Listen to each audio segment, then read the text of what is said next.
All right, next we have Eric Cady, who's going to tell us about the commissioning plan for the Roman Coronagraph. All right, test. You guys hear me good? I hear me. All right, let's do this. So, I'm Eric. I'm here to talk to you guys about commissioning. So this is getting everything ready so we can be ready on day 90 to start up on science operations. So, kind of, rehashing a little bit of what Bertrand went over, but I have to, specifically on the Roman side, because commissioning is a Roman-wide activity. So, Roman, Nancy Grace Roman, Space Telescope, RST, Roman, got a bunch of names. I'm going to call it Roman for the duration of this talk. 2.4 meters, two science instruments, well, two instruments. WFI, the wide field instrument, and CGI, the chronographic instrument, which Bertrand just discussed. This is it's a technology demonstrator with what we hope to be great science potential. But as Bertrand discussed, we do have that one threshold requirement to show that we have the technology to push things like HWO forward. And so, as part of this, we are, Bertrand mentioned, we're doing our launch expecting these days, September of this year. That'd be followed by 90-day commissioning while we're cruising out to an orbit around L2. RST's 5-year mission life, our tech demo is 90 days, 3 months of the first 18. That's our plan right now. And so we've got all these nice CAD drawings of Roman, some beautiful pictures. I just want to emphasize, Roman is real. This is the Roman Space Telescope in the SysDiff clean room facility at Goddard. It's fully mechanically assembled. It's fully electrically assembled. All the pieces are there. Right now, I think literally right now, it's been taken out of this room and put in the big shaker for observatory level vibration testing. We're on track for pre-ship review in May, and operational readiness in July, and launch in September. So this is a real thing that's happening. So I encourage you all to get excited about this. I certainly am. So when we launch, what happens? So we have 90 days of commissioning starting at launch at a high Roman level. Let's see this. It does work. All right. So the way Roman thinks about things, it's thinking entirely spacecraft-wide. We're one piece of the payload. So the start of the commissioning, you're turning a few things on. You're doing a lot of checkout on the spacecraft bus. You work your way up to activating the payloads, doing a common mode alignment activity. This is both for WFI and CGI to make sure that the whole telescope system is in focus for both instruments at the same time. And so there's this long series of activities. Then around day 40 or so, we start going into the science commissioning phase. What does that mean for CGI? So what happens to CGI is we sit there for 2.5 days. Well, things are getting launched, and they do the first mid-course correction to get us in the right orbit. And eventually we get turned on, and we enter a decontamination period. So we're just going to sit there, be warm, let all of our water and any other volatiles that have made it onto there bake themselves off. And that's supposed to take about 30 days. We'll have a couple periods where we go from hot to kind of warm in order to support the payload focus and alignment. But otherwise, we're just sitting there till about day 40. And then once science commissioning starts, we ramp up, and about day 50, it's pretty much CGI all the time. Things are all going on almost continuously, either activities on the spacecraft itself or analysis activities on the ground to be fed back to the spacecraft itself. So I want to take a minute and point at TTR5. This was mentioned previously. We have one level 1 requirement. This is the one thing that we need to be able to show. Here's the big wordy version over here. And so what does this mean for us as an instrument? So being able to observe something with this flux ratio and this size, it means we need to be able to achieve a certain level of raw contrast. And there's been a lot of error budget work. I like error budgets. I know some people are scared of them. That's fine. There was a nice poster on them yesterday. So these we can turn into what our raw contrasts have to be. And so we split it into what it has to be in sort of an incoherent sort of background, stray light, that sort of thing, versus a coherent, things that are modulatable with the DM, those levels. And then we need to be able to work in our band 1. CGI has effectively 4 bands. This is the shortest of them. This was chosen to get us the best inner working angle. And their field of view configuration was chosen sort of as our baseline. It goes from 3 to 9 lambda over d. So this is as close to the stars you can get. You're going to end up, I want to say, about 150 milliarc seconds closest. There's also, and Bertrand showed this, the wide field configuration, which is also capable of meeting this as our backup. It will go 6 to 20. And that's maybe more useful for some of the wider systems. And so this is what we have to do. And it's important to remember in commissioning that we have the one task that NASA set us to do, and we have to be able to do this. And we're focusing commissioning effort on this capability. That said, if we finish it up, there are a lot of other things CGI is capable of doing. And to the extent available from time resources, we are going to be pushing to do additional things that in commissioning that prepare these modes for science operation. So first thing we want to do is deeper raw contrast. 5 times 10 to the minus 8, we did better than that in TVAC. We should be able to do better than that in flight. We want to be able to set up for support for other bands 2, 3, and 4. Those enable different science cases, different associated modes. We want to get the support for the wide field of view imaging working, for polarimetry, for spectroscopy. There's a lot of science capability here. You can also imagine that I just added, a dozen extra things to do on top of the thing. So there's a lot of work here too. And yes, there are unsupported capabilities. Bertrand alluded to them. You should read AJ's paper for a full list of literally everything that CGI can stick together. And so what we're doing is we're dividing this into our baseline activities. These are the must-dos. We have to do these to exit commissioning in order to successfully do TTR 5-level demonstrations. And then these goals that, as time permits, if we can get through commissioning, we're going to push on these things too, and get these capabilities ready to do for operation on day 90. So just kind of understand, quick highlight on the layout. So some of this stuff is focused. Bertrand showed this previously, so I'm not going to go into too much detail. Just call out a couple things that we're going to be doing commissioning. A lot of the commissioning focuses on the HOFA system, higher order wavefront sensing and control. And the reason for that is the approach we use, which is electric field conjugation, EFC with pairwise probing. It's very model dependent. It requires a good model of your system because you're moving your deformable mirrors and you're predicting what they're going to do in a relative sense, and you're feeding that back in. And to the extent that you hit a floor, there are many reasons you can hit a floor, but one of the most common is model mismatch. So you really want to do a good calibration, build a good model, and a lot of the things we're doing in our commissioning activities are just doing calibrations to make that model, to make sure we understand our system really well.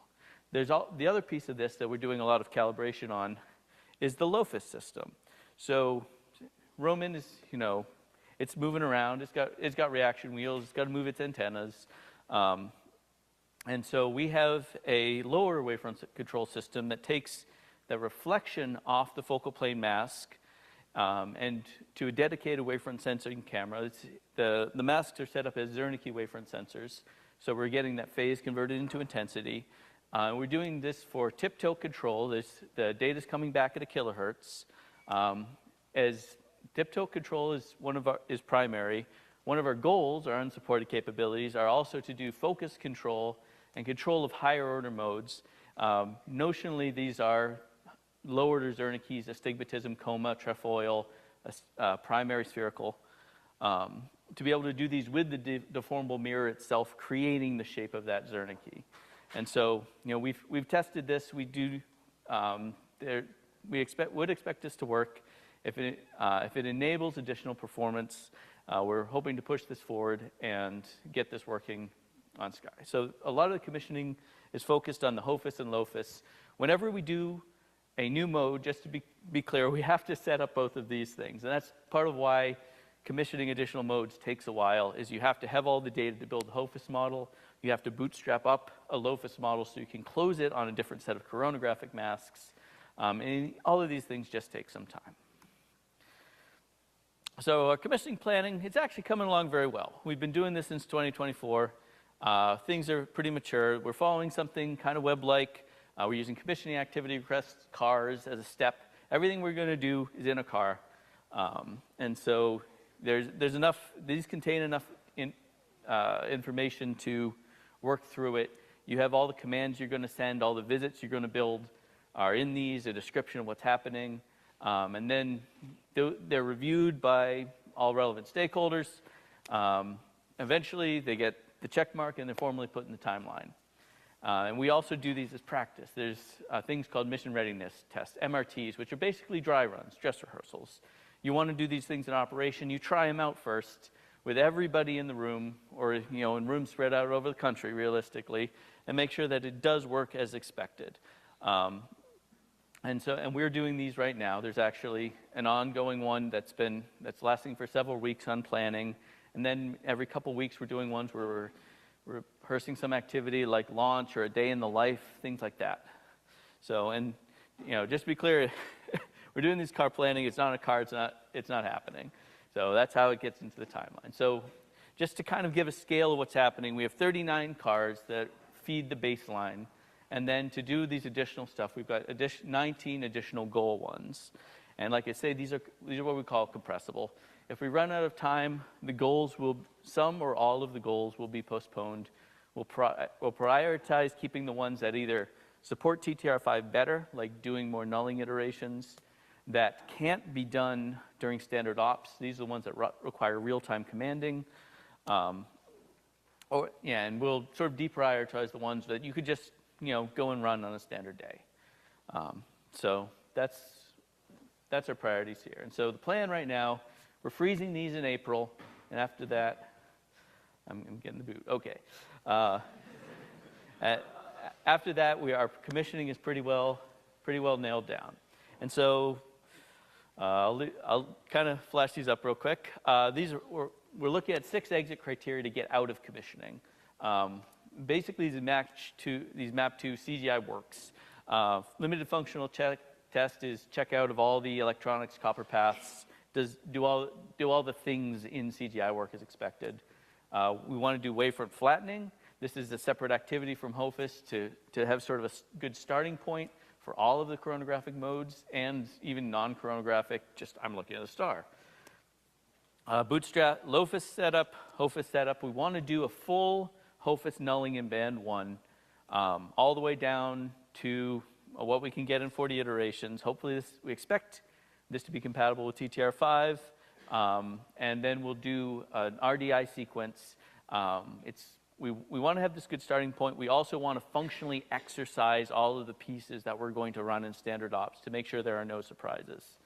And then we're also running all of our calibrations that we're going to be running in order to do the data reductions and exercising all of the pipelines all the way up through our level 4 and the tech demo analysis products. So in that flow, you can kind of see there's a little bit happening at the beginning. Doing a little bit of this criteria, but most of this is science commissioning. We're doing prep and calibration and pre-work to get to the point where we run HOFUS and then do that. And that happens right near the very end. So I'll flash up the key takeaways. And since I'm way over time, I will take questions.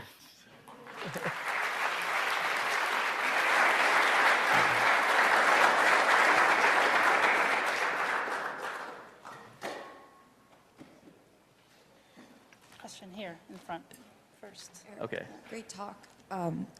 Just had a question. You mentioned the importance of identifying model mismatch. And I was wondering what kind of methodical approaches you take to identifying the sources of model mismatch. It seems to me like the model-free EFC techniques identify that there is a mismatch, but it's more difficult to find where it comes from. And if you have some techniques that you are using these days to figure out what they are, can they later be applied even after it's been launched to identify any unpredicted misalignments? I'd say that's tough because I don't feel like our suite of tools is that great for that application, for determining. The tools we have are essentially being able to look through the data we have, look at, for example, a produced Jacobian, compare to expectation, to use the models we have to do manual changes. We don't have any sort of automated way of looking through, here's a library of sensitivities to different misalignments, for example. Can we do a correlation? We don't have a tool like that right now. So at this point, it would be a very manual process. That said, I think the calibrations that we have right now are reasonably mature. So I'm hopeful we don't have to, but we'll see. You got time for another question? Yeah.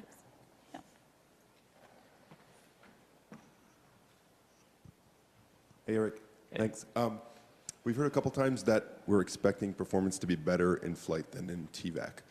Can you walk us through a little bit of the explanation of that when we'll be introducing a telescope that we've never dug a dark hole with? And all the dynamics that come in from the telescope?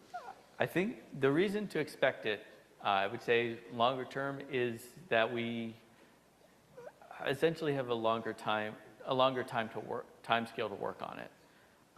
During TVAC, we're a little bit limited in that we have TVAC, for those who don't know, thermal vacuum testing. The instrument or the telescope or whatever is in a vacuum chamber controlled at space-like temperatures. It is very effective. It's a great place to do coronagraphic testing. It also costs X $1,000s a day. So you're on a very tight schedule for those things. And so that's primarily the reason, is that if you look at, I don't have the curves in here, but I have paper in JADIS about the results from this. If you look at, for example, the wide field of view, where we just had to, it's like, get out of there, we got to do thermal testing now. The contrast curve is still decreasing at the end. Like we weren't hitting a floor. I think with the narrow field, I think there's maybe less of a gain, but I think if we've been a little more aggressive with our beta bumping, it's something that I think we didn't maybe appreciate until Gary Ruane was like, here's what we learned from HCIT. I think you can push it a little harder, and it worked better. And I think we can take those lessons forward. So. Well, everybody, let's thank Eric again.